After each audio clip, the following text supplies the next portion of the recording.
So this is the Focal Elear. It's a 1,599 Australian dollar headphone. And thanks to one of my awesome subscribers, a wonderful Mr. Nick from Brisbane, I had a chance to spend a few weeks listening to it. And while my thoughts haven't really changed since my first impressions video, I think I'm now able to be clearer about what I like about the Elear and, more importantly, what I don't like about the Elear. Let's start with the design and comfort. Now, as I said before, this headphone sort of looks like a big black mesh egg. The build materials are nice, but to me, this is personal taste, but it doesn't have that kind of sci-fi industrial beauty of the Sennheiser HD800, and it doesn't have that kind of classic look of something like the Fostex TH900. Just my personal taste. This unit also kind of creaks a lot when you swivel the ear cups, which is not encouraging. I've heard other users have this issue with their own units. As I said before, this is also a very heavy headphone because it weighs just over 400 grams, and the weight is made even worse by this stupidly heavyweight cable. And thankfully the cable is detachable, and I think if I did own an Elear, I think one of the first things that I had to detach is a few $100s from my wallet to buy overpriced aftermarket cable for this headphone, because this is ridiculous. Now, I've read some reviews which state that these headphones are very comfortable, and I think this is worth commenting on, because these headphones are reasonably comfortable for a headphone that weighs over 400 grams. Now, sure, the ear pads are very plush. They're made of this kind of soft felt material. Sure, the weight is, relatively evenly distributed, but in absolute terms, this is a heavy headphone, and it's an ungainly headphone with a ridiculously heavyweight cable. And I also wish that it distributed the kind of pressure and the friction over a larger ear pad surface area, like the way the Sennheiser HD800 does, or even the Stax Lambda designs, because the clamp feels a little uneven in terms of pressure on the side of the head. Also, I think there needs to be more kind of lateral swivel on this ear cup, especially for a headphone that has a ear cup of this width, because I constantly find myself wishing that the ear cups kind of tilted back just a few degrees more, so that they were kind of, they did conform to the shape of my face better. To say that the Elear is very comfortable is sort of crazy when you compare it to something that's actually comfortable, like, say, the Shure SRH 1540, which I think is better designed, and it's also much lighter. Now, I'm sure there's something going on in this kind of driver assembly that explains the weight and the shape of this headphone, and I'm not saying that there's not good engineering reasons for it. And I'm sure that a lot of people are going to make apologies for the way this headphone feels on the head, because, audiophiles sure like to, suffer for their hobby. But I don't think the Elear is a super comfortable headphone, even in its class. Let's talk about the sound. Now, in a lot of ways, I think the Elear was the new great hope for people who love warmer, more bassy headphones like the Sennheiser HD650 or the Audio-Technica R70X, or even the Philips Fidelio X2. A lot of people are kind of looking for an upgrade path from those headphones, and something like the Sennheiser HD800 or kind of Stax, they're just different beasts entirely in terms of sound. And, for a lot of people, something like a Hi-Fi Man or an Audeze isn't the right solution either.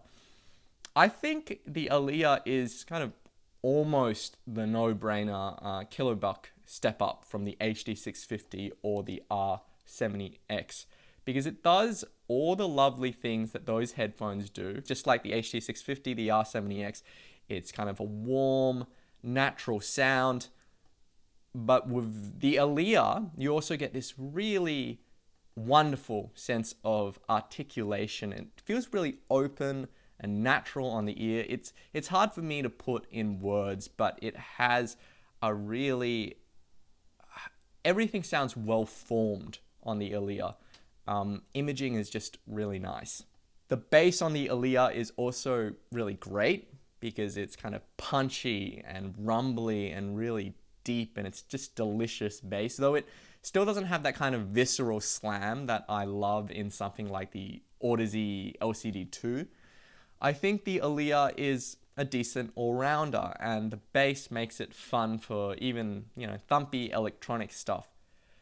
The biggest problem I have with the sound of the Elear is that there is a hole somewhere in the mids, somewhere in the upper mids or the lower treble, and it makes things in the music have this strange kind of dullness, and it's a really kind of narrow dip in the mids, so that it's not like it makes vocals sound kind of really rolled off or everything sounds drastically wrong. It's just that on the Elear, on track after track, and particularly with female vocals, I feel like some parts of the mid-range are just a little quieter and a little more recessed than they should be. And at the same time, the other parts of the vocal range are perfectly fine. They're even a little bit forward. So it sounds at times like you took something like the R70X and then you kind of played with the EQ between 1 kilohertz and 4 kilohertz, and you did it in a way that it ended up sounding a little weird. Some people say that the Elear has this really dynamic and punchy sound, and that for some reason it can sound unexpectedly loud at times. Now, I think people are just kind of subconsciously turning up the volume to compensate for that dip in the mids, because they're trying to turn it up so that they can hear what they expect to hear in the vocals, and then they're kind of surprised when other parts in the mix are now too loud. It's a really small thing, but it's honestly something that is very frustrating, this dip in the mids, because it turns the Elear from something that I would love to own to something that I think is neat, but I wouldn't spend over $1,000 on it. That's just my personal preference, right? Like everything I say, it's my personal preference. Now, I put over $1,000 on this Stax L300, and I'm really happy with this headphone.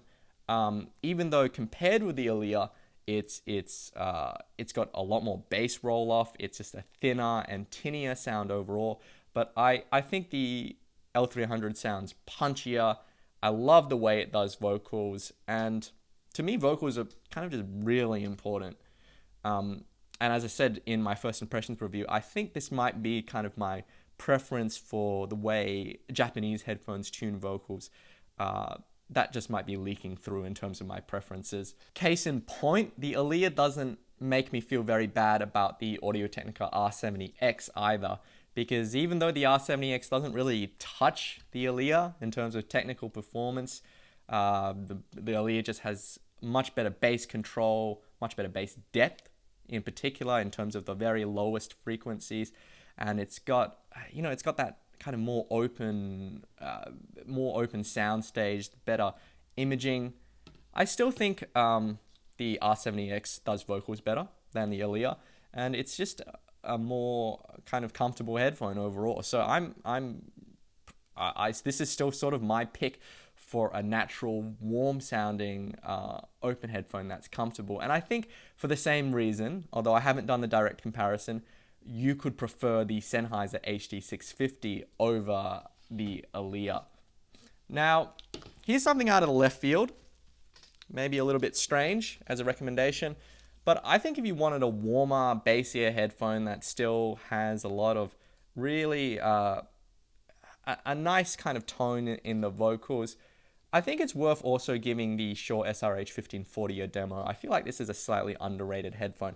Yes, it's a closed headphone. Yes, it's actually more kind of congested, a little bit sloppier in the bass than the Elear. But at the same time, I think that if you like the Elear, you very may well like the 1540 in terms of getting a warm, natural, easy to listen to headphone. And again, I prefer the way vocals are done on the 1540 than the Elear. Maybe this is all just kind of sour grapes on my part, but I was really hyped for the Elear. I was totally prepared to love this headphone, and I was totally prepared that after demoing this headphone, I was just gonna sell the stacks I just bought in Hong Kong because I wouldn't lose, too much money on it. Because if you're a regular subscriber, you'll know that I do like my articulate, warm sounding headphones. I do love the bass on the Elear, and I'm really glad that I had the opportunity to give this kind of extended demo at home, because after 3 weeks I'm gonna have to give the Elear a miss. It's a good headphone, it does a lot of things right, but I think it does one or two things very wrong.